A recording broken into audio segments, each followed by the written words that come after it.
الحمد لله الذي شرفنا على سائر الأمم برسالة من اختصه من بين الأنام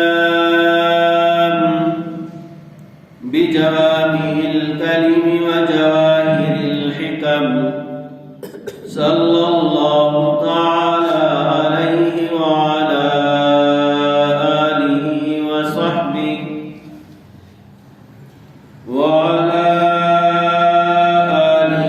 وصحبه وأزواجه وبناته وبارك وسلم ما نطق اللسان بمدحه ونسخ القلم. أما بعد فأعوذ بالله من الشيطان الرجيم. بسم الله الرحمن الرحيم. لقد من الله على المؤمنين إذ بعث فيهم رسولا من أنفسهم يتلو عليهم آياته ويزكيهم ويعلمهم الكتاب والحكمة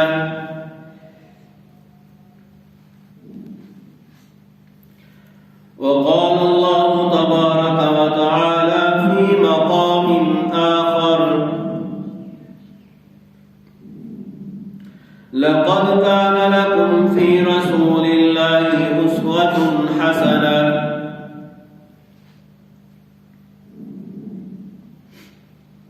آمنت بالله صدق الله مولانا العظيم وصدق رسوله النبي الأمي الكريم ونحن على ذلك لمن الشاهدين والشاكرين والحمد لله رب العالمين.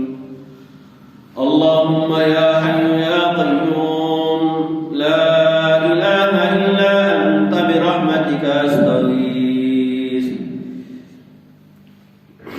اللهم يا حي يا قيوم لا إله إلا أنت برحمتك أستغيث.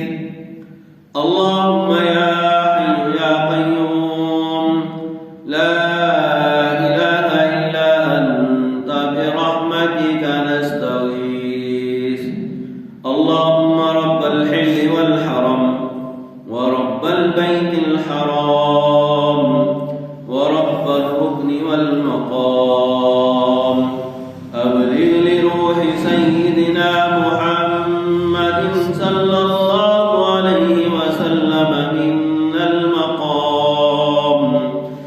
اللهم صل وسلم على سيدنا ومولانا محمد عبدك ورسولك وصل على المؤمنين والمؤمنات وبارك على سيدنا ومولانا محمد وعلى آله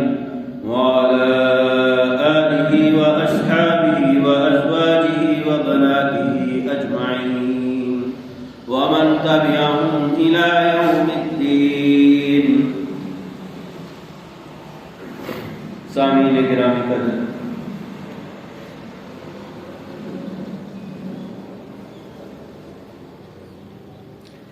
قرآن حکیم کی جو آیت میں نے آپ حضرات کے سامنے تلاوت کی، اس کا ایک حصہ لقد من اللہ علی المؤمنین اذ بعث فیہم رسولا من انفسہم، اس پر گزشتہ 3-4 نشستوں میں بات ہو چکی. آج قرآن حکیم کی اسی آیت کا دوسرا حصہ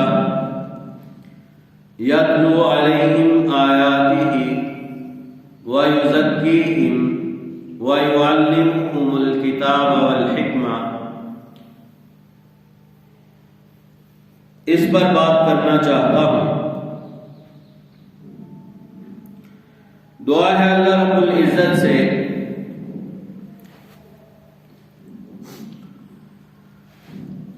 کہ اللہ رب العزت نے اپنے نبی کی آمد کا جو مقصد مشن آمد رسول اس آیت میں بیان کیا، وہ آپ حضرات کے سامنے سنا سکوں، بتا سکوں، آپ کے گوش گزار کر سکوں۔ اللہ رب العزت مجھے کچھ کہنے کی، آپ کو سننے کی، اور ہم سب کو مل کر اس پر عمل کرنے کی توفیق نصیب فرمائے۔ اللہ رب العزت نے امت محمد صلی اللہ علیہ وسلم پر احسان کیا کہ اسی امت سے نبی کا انتخاب کیا، اسی امت میں واپس لٹا دیا۔ اللہ رب العزت نے لاکھوں کروڑوں نعمتیں نازل فرمائی، بندوں کو عطا فرمائی، لیکن کسی ایک نعمت کا بھی احسان نہیں جتلایا۔ جب میرے اور آپ کے نبی کی باری آئی تو اللہ رب العزت نے اپنا محبوب چنا بھی ہم میں سے، چن کر ہمیں ہی عطا کر دیا، اور عطا کرنے کے بعد اللہ رب العزت احسان جتلا رہے ہیں، مومنوں میں نے تم پر سب سے بڑا احسان کیا۔ وہ احسان کیا ہے کہ میں نے اپنا محبوب تم میں سے چنا اور چن کر تمہیں ہی دے دیا۔ اس پر قدرے تفصیل سے گفتگو ہو چکی، آپ حضرات سن چکے۔ اب اللہ رب العزت اسی آیت کے دوسرے حصے میں اپنے رسول، اپنے محبوب حضرت محمد عربی صلی اللہ علیہ وسلم کو اس امت میں بھیجنے کا مقصد اور مشن بتا رہے ہیں۔ مشن آمد رسول 4 چیزوں پر مبنی ہے۔ نبی علیہ السلام نے بذات خود ان پر عمل کیا۔ نبی علیہ السلام نے وہ کام کیے، کر کے دکھائے، اور ان کاموں کو کرنے کا حکم دیا۔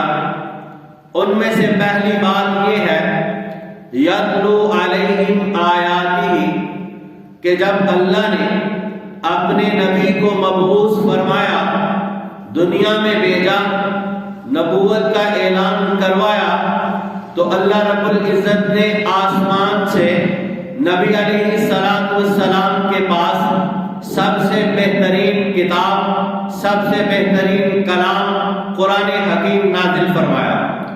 اور قرآن حکیم نازل فرمایا تو نبی علیہ السلام کا پہلا مشن یہ بتلایا یتلو علیہم آیاتہ، کہ آپ قرآن حکیم کی تلاوت کرتے ہیں، آپ قرآن حکیم پڑھتے ہیں، آپ قرآن حکیم کو پڑھنے کا حکم دیتے ہیں۔ علماء کرام نے کتابوں میں لکھا ہے، علماء کرام کی تحقیق، ان کی انگریزی کو سلام کرتا ہوں، وہ لکھتے ہیں کہ میرے نبی حضرت محمد عربی صلی اللہ علیہ وسلم کی تلاوت کا یہ معمول تھا کہ آپ رات کو ایک ایک رکعت میں 6 پارے قرآن حکیم کی تلاوت کرتے۔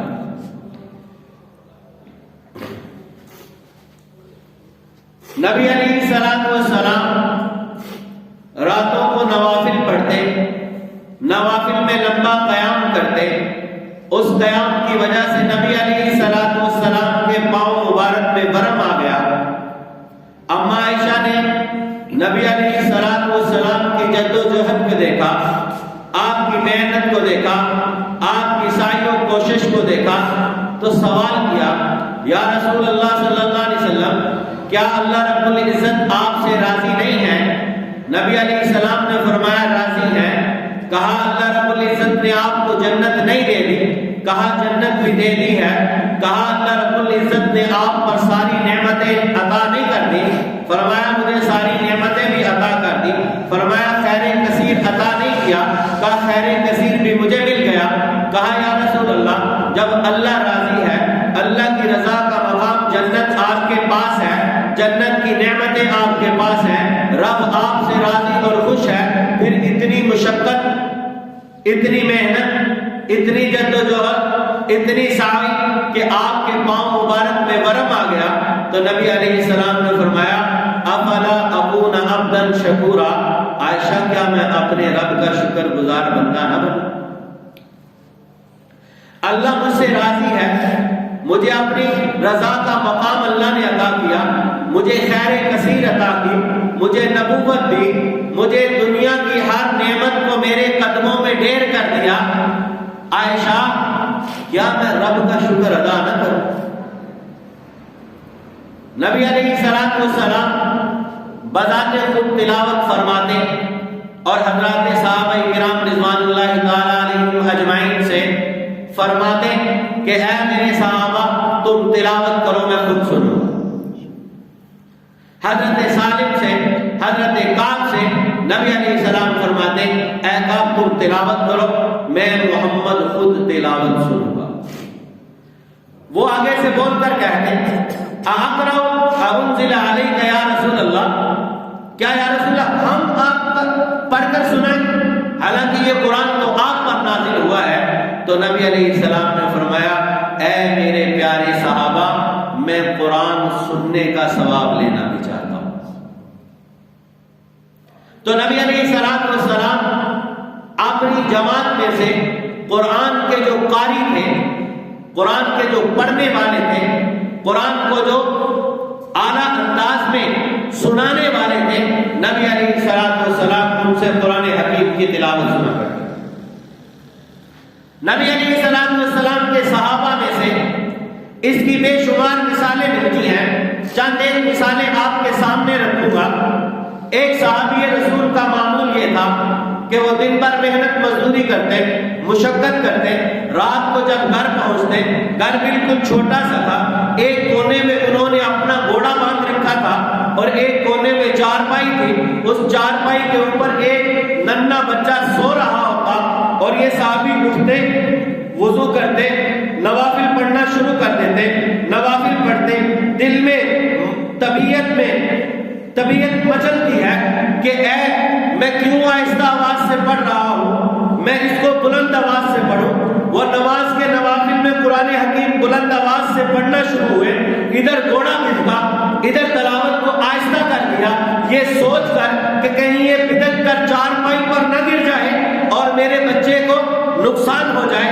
آہستہ کرتے وہ سکون میں آ جاتا، پھر طبیعت مچلتی، پھر بلند آواز سے پڑھنا شروع کرتے رہے، حتیٰ کہ ساری رات وہ صحابی یہی عمل کرتے رہے۔ صبح سحری کا وقت ہو گیا، سحری کے وقت جب دعا کے لیے ہاتھ اٹھائے، چہرہ آسمان کی طرف کیا تو اپنے سر سے آسمان کی طرف روشنی ہی روشنی ہے، اپنے سر سے آسمان کی طرف روشنی ہی روشنی دیکھی، پریشان ہو گئے کہ یہ کیا ماجرا ہے۔ صبح رسول اللہ صلی اللہ علیہ وسلم کی خدمت میں حاضر ہوئے، جا کر پوچھا یا رسول اللہ رات بھر یہ کیفیت رہی، دعا کے وقت یہ معاملہ تھا، دعا کے وقت یہ معاملہ تھا، یا رسول اللہ صلی اللہ علیہ وسلم بتائیں کہ یہ کیا معاملہ ہے؟ نبی علیہ السلام نے فرمایا اے میرے صحابی تیرے قرآن کی تلاوت کو سننے کے لیے آسمان سے فرشتے زمین پر آئے، آسمان سے فرشتے زمین پر آئے تھے۔ اگر تو اسی طرح قرآن حکیم کو بلند آواز سے پڑھتا رہتا تو آج سحری کے وقت لوگ اپنی آنکھوں سے ان فرشتوں کو دیکھتے۔ نبی علیہ السلام ایک غزوے سے واپس لوٹے، ایک جگہ پہ پڑاؤ کیا، آپ نے فرمایا ہم ایک غزوے سے واپس آ رہے ہیں، ہم یہاں پر آرام کر لیں، تھوڑا سا سستا لیں، سو لیں، تو تم میں سے کوئی 2 آدمی اس بات کی ضمانت لو کہ تم پہرا دو اور باقی آرام کر لیں۔ پہرا دینے کا مقصد یہ ہے کہیں دشمن آ جائے، تم پر حملہ کر دے اور ہم میں سے کئی لوگ اس کی وجہ سے نقصان اٹھائیں، اس لیے کوئی آدمی پہرا دے اور باقی آرام کر لیں۔ 2 صحابی اٹھے، یا رسول اللہ صلی اللہ علیہ وسلم ہم پہرا دیں گے۔ نبی علیہ السلام نے فرمایا پہاڑی کی چوٹی پہ چلے جاؤ، وہاں پر جا کے کھڑے ہو جاؤ اور پہرا دو۔ یہ آرام سے سو گئے، وہ پہاڑی کی چوٹی پہ کھڑے ہو گئے۔ ان میں سے دونوں نے آپس میں مشورہ کیا کہ اگر ہم دونوں ساری رات جاگتے رہے، پہرا دیتے رہے، تو ایسا ہوگا کہ ہم بھی غزوے کی وجہ سے تھکاوٹ میں آئے ہیں، ہمیں رات کے آخری پہر میں نیند آ جائے، ہم سو جائیں اور ہمارے سونے کے بعد دشمن حملہ آور ہو جائے اور ہمارے ساتھیوں کو نقصان ہو جائے۔ اس لیے آدھی رات تم پہرا دے لو، آدھی رات میں پہرا دے دیتا ہوں، تھوڑا تم سو لو، تھوڑا میں سو لوں گا، اور دونوں بآسانی یہ وقت بھی گزر جائے گا۔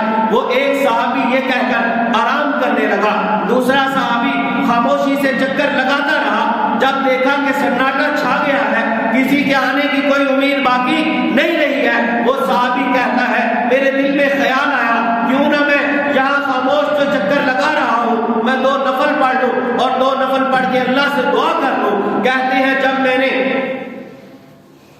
نفل پڑھنے شروع کیے، سورہ فاتحہ کے بعد سورہ کہف پڑھنی شروع کر دی۔ ابھی میں سورہ کہف کی تلاوت کر رہا تھا کہ ایک طرف سے دشمن نمودار ہوا، وہ اس لشکر کے بالکل قریب پہنچ گیا۔ اس نے دیکھا کہ یہ تو سارے سو رہے ہیں، ارد گرد دیکھو کہیں کوئی پہرے دار تو نہیں کھڑا ہے۔ دیکھا پہاڑی کی چوٹی پر ایک آدمی کھڑا ہے، وہ سمجھے پہرے دار ہے، لیکن وہ صحابی پہرے دار تو تھا ہی، لیکن ساتھ نماز پڑھ رہا تھا، نوافل ادا کر رہا تھا، قرآن حکیم کی تلاوت کر رہا تھا۔ ادھر سے دشمن نے تیر پھینکا، وہ تیر صحابی کے جا کے لگا، صحابی کے بدن سے خون کا فوارہ چھوٹ گیا۔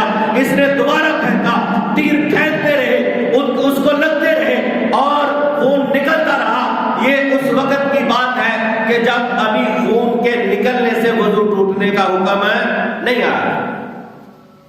وہ صحابی کہتے ہیں دشمن تیر چلاتا رہا، دشمن تیر چلاتا رہا، جسم سے خون بہتا رہا۔ میرے دل میں یہ بات آئی کہ جب تک سورہ کہف کی تلاوت مکمل نہ کر لوں میں نماز کو پورا نہیں کروں۔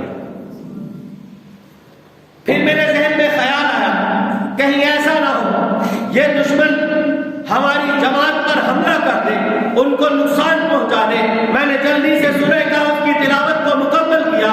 مکمل کرنے کے بعد میں نے اپنے ساتھی کو جگایا، میں نے کہا دشمن قریب آ چکا ہے، دشمن قریب آ چکا ہے۔ میں نوافل پڑھ رہا تھا، میرے اوپر تیر اندازی کی گئی، میرے جسم سے خون بہتا رہا، لیکن میں نے قرآن حکیم کی تلاوت کو چھوڑا نہیں۔ میرے دل میں یہی خیال تھا، یہی سوچ تھی کہ میں کسی نہ کسی طریقے سے سورہ کہف کی تلاوت کو مکمل کروں۔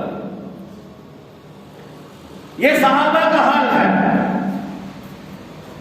ہمارے اسلاف کا حال کیا تھا کہ امام اعظم ابو حنیفہ رحمۃ اللہ تعالیٰ علیہ کے شاگرد حضرت امام محمد رحمۃ اللہ تعالیٰ علیہ نے 7 دن کے اندر قرآن پاک مکمل حفظ کر لی۔ روئے زمین پر مثال موجود ہے کہ 3 دن کے اندر بھی لوگوں نے قرآن حکیم کو حفظ کیا ہے۔ 1 ماہ میں حفظ کیا، 4 ماہ میں حفظ کیا، 7 ماہ میں حفظ کیا، سال میں لوگ قرآن پاک کو حفظ کر رہے ہیں۔ اور قرآن پاک پڑھنے کی کیفیت یہ ہے کہ جو لوگ حفظ کرتے ہیں وہ بار بار قرآن حکیم کی تلاوت کرتے ہیں، ان کے ذہن میں وہ الفاظ بیٹھنا شروع ہو جاتے ہیں، بار بار دہرانے کے بعد یاد ہوتے ہیں۔ ہمارے اکابر اور اسلاف کا قرآن حکیم کی تلاوت کا عالم یہ تھا کہ پرانے زمانے میں لوگ جب بحری جہاز کے ذریعے حج کے لیے جایا کرتے تھے تو 2-3 ماہ پہلے گھروں سے نکلا کرتے تھے تاکہ حج کے ایام میں وقت پر وہاں پر پہنچ جائے۔ حجت الاسلام والمسلمین مولانا محمد قاسم نانوتوی رحمۃ اللہ تعالیٰ علیہ کے بارے میں آتا ہے کہ وہ حج کے سفر کے لیے روانہ ہوئے، ساتھ میں ساتھی تھے۔ جب وہ بحری جہاز کے اندر بیٹھ کر سفر کے لیے روانہ ہو گئے تو راستے میں رمضان المبارک کا چاند نظر آ گیا۔ حضرت نے فرمایا بھائی بحری جہاز میں پتہ کرو کہ کوئی حافظ قرآن ہے جو رمضان المبارک میں ہمیں تراویح کے اندر قرآن پاک سنائے. معلوم کرنے کے بعد پتہ چلا کہ اس پورے بحری جہاز میں کوئی بھی حافظ قرآن ہے. حضرت نے فرمایا بھائی تم تراویح کے لیے تیاری کرو، میں تمہیں قرآن پاک سناؤں گا. ساتھ کے حلقہ احباب جو سفر حج کے لیے جا رہے تھے پوچھنے لگے حضرت آپ تو حافظ قرآن نہیں ہے، پھر آپ کیسے قرآن سنائیں گے؟ کہا میں تم کو یاد کروں گا اور رات کے وقت آپ کو قرآن حکیم سناؤں گا. وہ صبح سے لے کے شام تک 1 پارہ یاد کرتے اور رات کو تراویح کے اندر کھڑے ہو کر ان کو قرآن سنایا کرتے. ادھر رمضان المبارک ختم ہوا، ادھر قرآن پاک ختم ہوا، ادھر رمضان المبارک ختم ہوا، ادھر ان کی حفظ کی کتاب مکمل ہو. حضرت سید السادات مولانا حسین احمد مدنی نور اللہ برکتہ ایک ماہ کے اندر قرآن پاک حفظ کر، ایک ماہ کے اندر. ہمارے بڑے تو یوں قرآن پاک پڑھا کرتے. ہمیں چاہیے یہ تھا کہ جب ہم صبح فجر کی نماز پڑھ لیں، نماز پڑھنے کے بعد اسی مقام پر بیٹھ کر برکت کے لیے اپنی ذات کی، بچوں کی، گھر بار کی، کاروبار کی برکت کے لیے ہمیں اسی مقام پر بیٹھ کر سورہ یاسین کی تلاوت کرنا چاہیے. لیکن ہوتا کیا ہے کہ ہم نماز فجر کے لیے اولاً تو اٹھتے ہی نہیں ہیں. اگر اٹھ بھی جائے تو نماز کے بعد ہمارے پاس اتنا وقت ہے نہیں ہوتا ہے کہ ہم قرآن حکیم کے ایک صفحے کی بھی تلاوت کر سکیں. اپنی زندگی کا رخ بدلیے، معمول بنائیے کہ روزانہ قرآن حکیم کی تلاوت کیجیے، اگرچہ ایک آیت کی تلاوت کیجیے. لیکن المیہ یہ ہے، افسوسناک بات یہ ہے کہ جب ہم گھر میں صبح اٹھتے ہیں، اٹھنے کے بعد 20 روپے خرچ کر کے ہم ایک اخبار خریدتے ہیں اور اس اخبار کو پڑھنے کے لیے ہم اپنے گھنٹوں ضائع کر دیتے ہیں، لیکن قرآن پاک کے ایک صفحہ پڑھنے کے لیے ہمارے پاس وقت نہیں ہے. ہمیں اس بات کی فکر نہیں ہے کہ ہم قرآن حکیم کی تلاوت کریں، ہم قرآن حکیم کو سیکھیں، ہم قرآن حکیم کے تلفظ کو درست کریں، ہم قرآن حکیم کی الفاظ اور ادائیگی کو درست کریں. ہمیں فکر ہے تو ہم اخبار میں گھنٹوں ضائع کر سکتے ہیں، لیکن ہمیں کوئی اپنے وقت کا نقصان نظر نہیں آتا. جب ہم قرآن حکیم پڑھنے کے لیے بیٹھتے ہیں، اس کتاب کو کھولتے ہیں، ہمیں طرح طرح کے کام یاد آ جاتے ہیں کہ ہم اس کو جلدی سے بند کریں اور ان کاموں کے اندر مشغول ہو جائیں. یہ اخبار ہمارے کسی کام نہیں آنی. یہ زیادہ سے زیادہ ہمیں ہمارا ملکی چہرہ اور ہمارا اپنا آئینہ دکھا سکتی ہے اور کچھ نہیں ہے. جو کتابیں ہدایت ہے، جو اس دنیا کے لیے روشن کتاب بن کے اتری ہے، روشن احکام لے کر آئی ہے، جو دنیا کی نجات اور آخرت کی نجات کا باعث ہے، ہم اس کتاب کو پڑھنا اور کھولنا گوارا نہیں کرتے.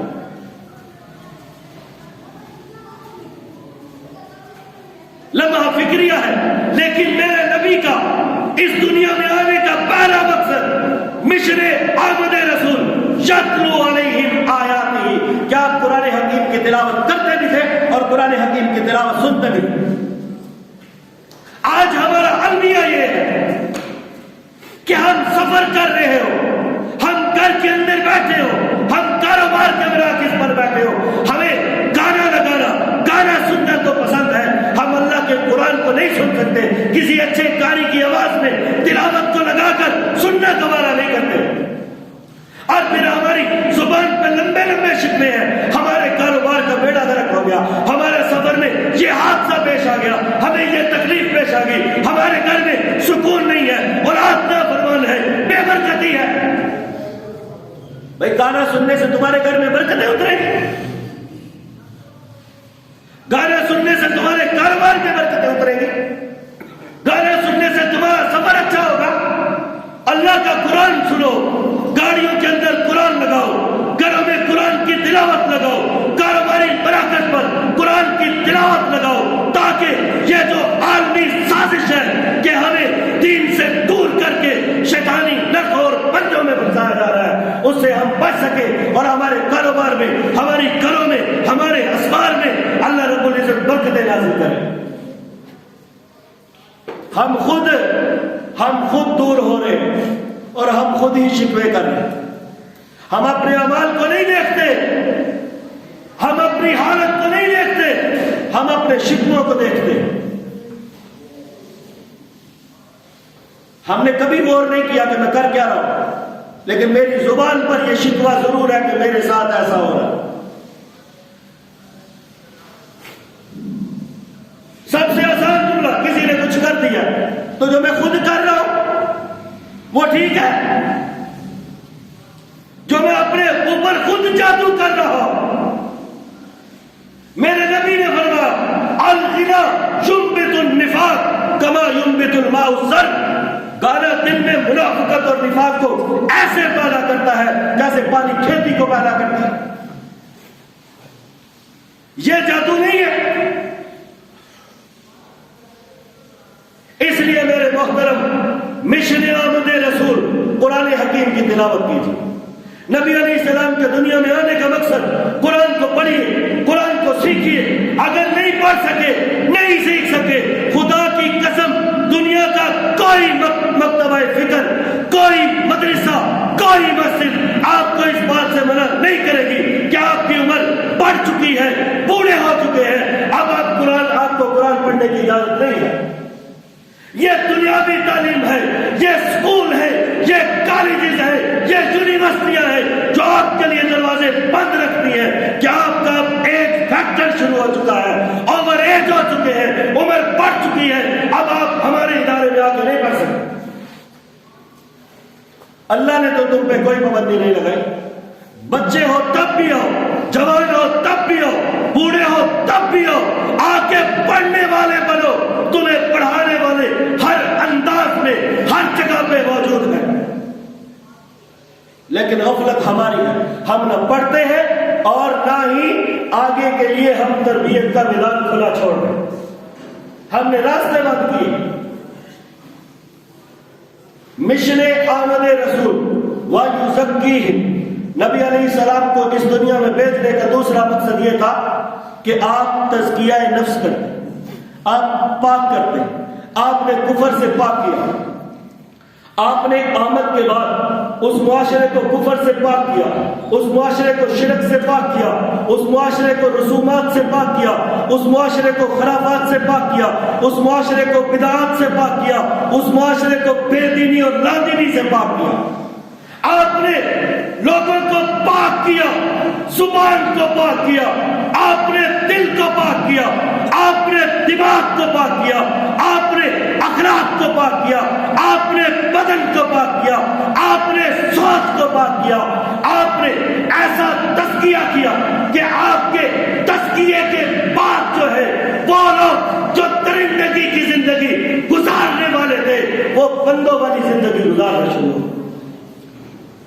وہ لوگ جو چور تھے چوکیدار بن گئے, جو راہزن تھے راہبر بن گئے, وہ لوگ جو ڈاکو تھے امت کے محافظ بن گئے. آپ کی نظر رحمت نے, نظر شفقت نے امت کا تزکیہ کیا, امت کو پاک کیا, امت کو طہارت والی زندگی پہ معمور کر دیا. قرآن کہتا ہے وَثِيَابَكَ فَطَهِّرْ وَالرُّجْزَ فَاهْجُرْ. آپ پیغمبر خود کو بھی پاک کیجئے, اپنے ماحول کو بھی پاک کیجئے, اپنے ارد گرد کو بھی پاک کیجئے, اپنے خاندان کو بھی پاک کیجئے. میں تو کہتا ہوں, برملا کہتا ہوں, کسی سے ڈرتا نہیں, ڈنکے کی چوٹ پہ کہتا ہوں, میرے نبی کی نظر رحمت جس پہ پڑ گئی میرے نبی نے اس کو بھی پاک کر دیا. وہ ایک آیا تھا قتل کے ارادے سے, تلوار لہراتا ہوا آیا, بہن کو مار کر دار ارقم میں پہنچا. ادھر دار ارقم میں شور ہو گیا. شور کیا تھا؟ خطاب کا بیٹا آ رہا.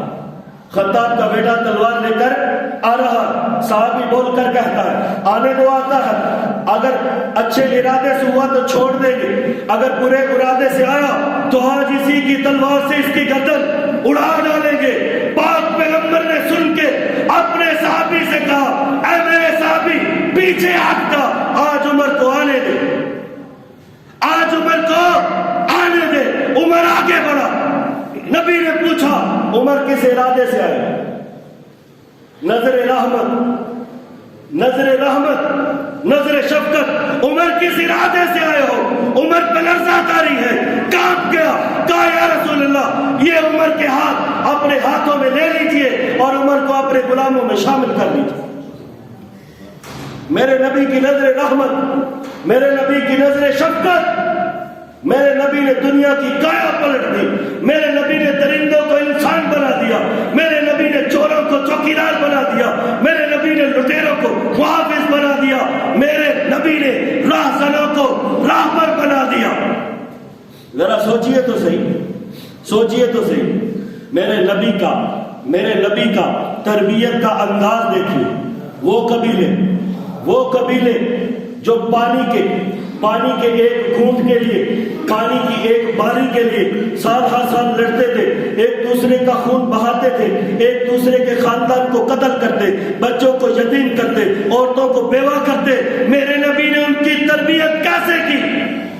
ذرا سوچو تو صحیح، زمینداروں سوچو تو صحیح، یہ جو نالیوں کا پانی تمہارے گھروں سے نکل کر باہر جاتا ہے، ایک جوہر میں اکٹھا ہوتا ہے، تم نے اس پر بھی باریاں مقرر کر رکھی، تم نے اس پر بھی باریاں مقرر کر رکھی ہیں۔ آج میری باری ہے، آج اس کی باری ہے، آج اس کی باری ہے، اگر باری پہ پانی نہ ملے تو کیا کرتے ہو؟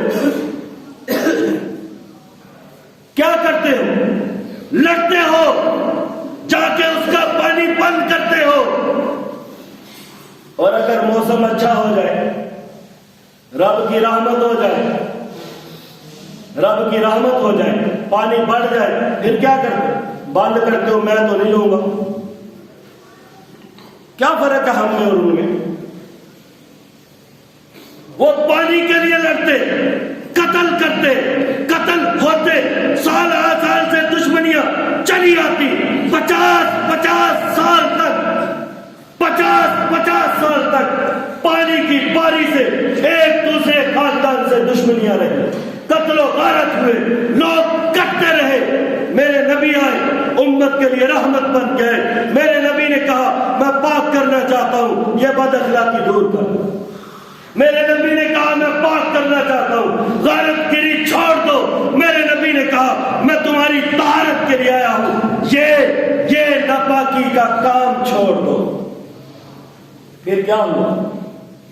یرموک کا موقع تھا، جنگ یرموک کا موقع تھا، یرموک کا موقع ہے، جنگ ہو گئی، جنگ بند ہو گئی، بند ہونے کے بعد سارے کے سارے میدان کی طرف نکلنا شروع ہوئے کہ جا کر دیکھیں ہمارا عزیز جو اس جنگ میں تھا وہ شہید ہو گیا یا زخمی حالت میں پڑا ہے یا کس حالت میں پڑا ہے۔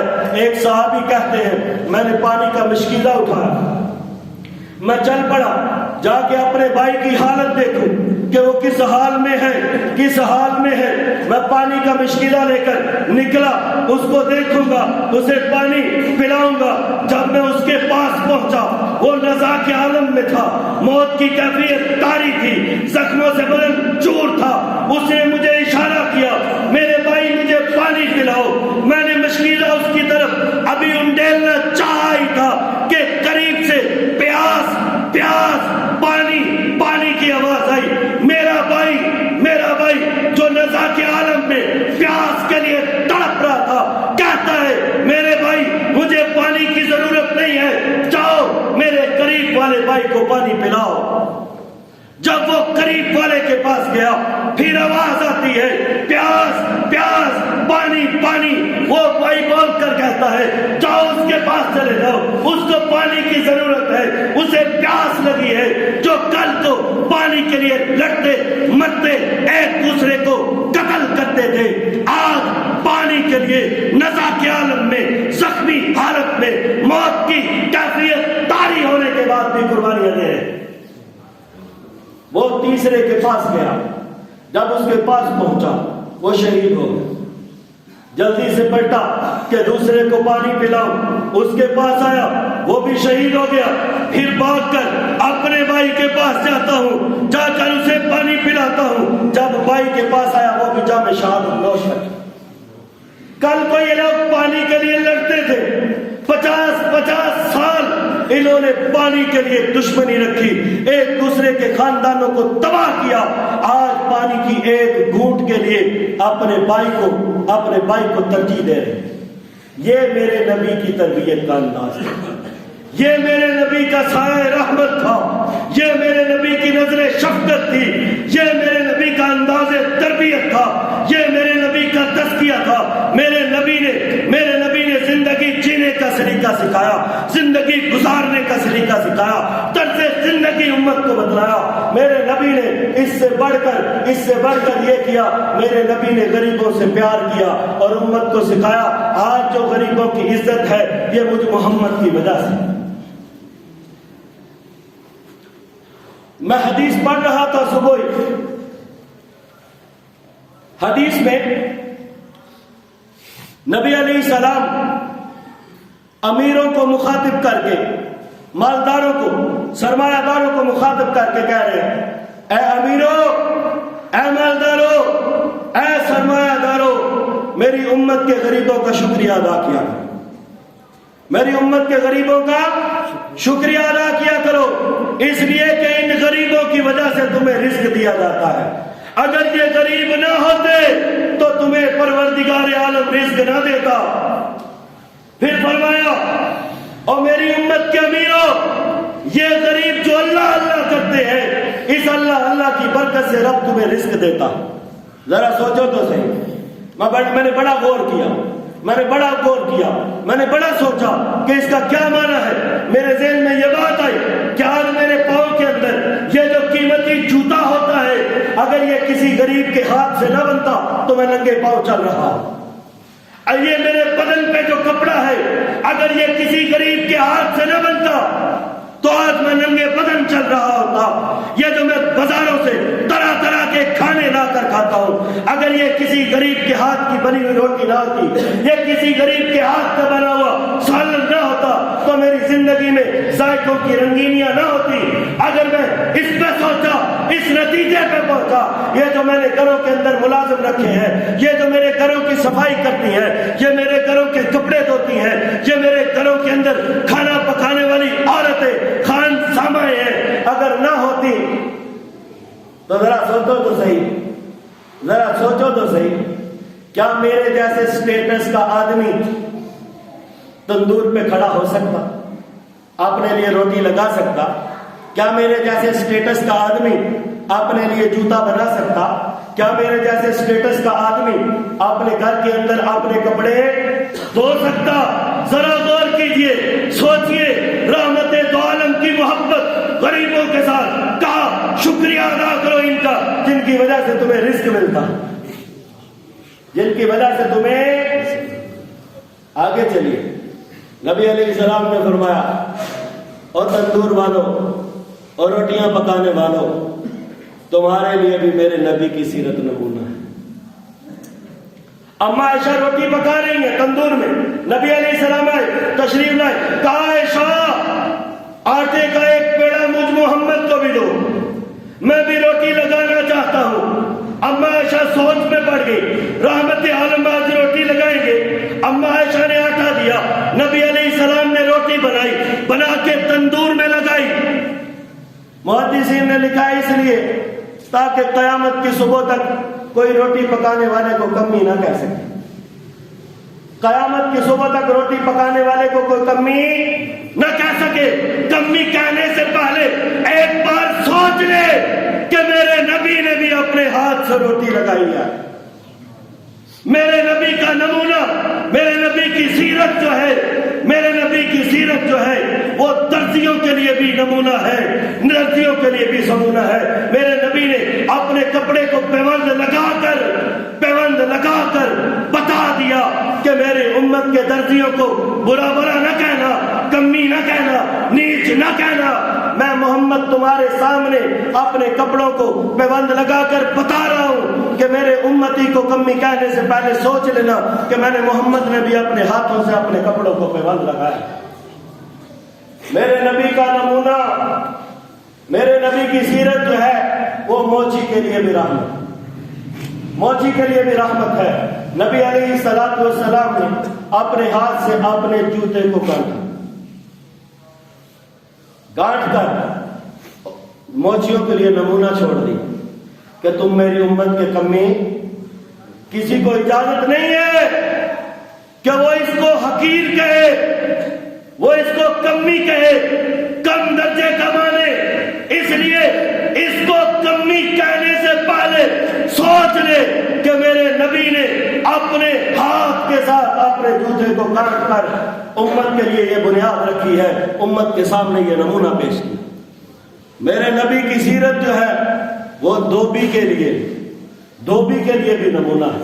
نبی علیہ السلام کے پاس ایک کافر آیا، ذرا سنیے، نبی علیہ السلام کے پاس ایک کافر آیا، آپ کا مہمان بنا، رات گزارنے کے لیے سفارش کی۔ نبی علیہ السلام نے فرمایا رک جاؤ، وہ رک گیا۔ رات کو سویا تو اس کو دست لگ گئی، پیچش لگ گئی، اور اس سے اپنی ذات پر قابو نہ رہا۔ اس نے اپنے کپڑے بھی گندے کر دیے اور بستر بھی گندا کر دیا، اپنے کپڑے بھی گندے کر دیے اور بستر بھی گندا کر دیا، اور صبح شرمندگی کے مارے جلدی سے اٹھا اور بھاگ گیا۔ جب بھاگا تو تلوار اس کی رحمت دو عالم کے گھر رہ گئی۔ تھوڑا دور گیا، یاد آیا میری تلوار تو وہی رہ گئی ہے، اپنی تلوار واپس لینے کے لیے آ کے دیکھا تو رحمت دو عالم صلی اللہ علیہ وسلم اس کی گندی چادر کو صاف کر۔ جب رحمت دو عالم نے دیکھا کہ وہ قریب آ رہا ہے، آپ نے آواز دے کر کہا او میرے مہمان، تمہاری تلوار یہاں رہ گئی ہے، وہ ساتھ لے جاؤ۔ خراسان سے دو بدبخت آئے، نبی صلی اللہ علیہ وسلم کے قتل کا ارادہ لے کر آئے کہ آج ہم محمد عربی صلی اللہ علیہ وسلم کو قتل کر ڈالیں گے۔ آ کر مہمان نوازی بھی حضور سے مانگی۔ آپ نے فرمایا تم میرے مہمان ہو، یہاں رک جاؤ، اپنے گھر میں رکھا۔ وہ یہ مشورہ کر رہے تھے کہ جب صبح کے وقت رسول اللہ صلی اللہ علیہ وسلم ہمیں بیدار کرنے کے لیے آئیں گے تو اس وقت ہم نبی علیہ السلام پر حملہ کر کے آپ کو قتل کریں۔ اللہ یاد رکھے۔ ایسا حال ہوا کہ ایک کو رات کو دست لگ گئی، دست لگنے کے بعد اس کے کپڑے گندے ہوئے۔ اب وہ صبح جب اٹھے کہ اب رسول اللہ صلی اللہ علیہ وسلم کے آنے کا وقت قریب آ گیا، وہ اٹھے، اٹھ کر ایک دوسرے سے کہتا ہے میرا تو برا حال ہو گیا۔ اس نے کہا یہ تو نے کیا کر دیا، اب ہم کیسے اپنے کام کو پورا کریں گے؟ یہ آپس میں باتوں کو تکرار کر رہے تھے کہ قریب رحمت دو عالم صلی اللہ علیہ وسلم سن رہے۔ نبی علیہ السلام نے ایک چادر اندر بھیجی، آپ نے فرمایا یہ چادر تم پہن لو اور اپنے کپڑے مجھے دے دو، میں صاف کر دیتا ہوں۔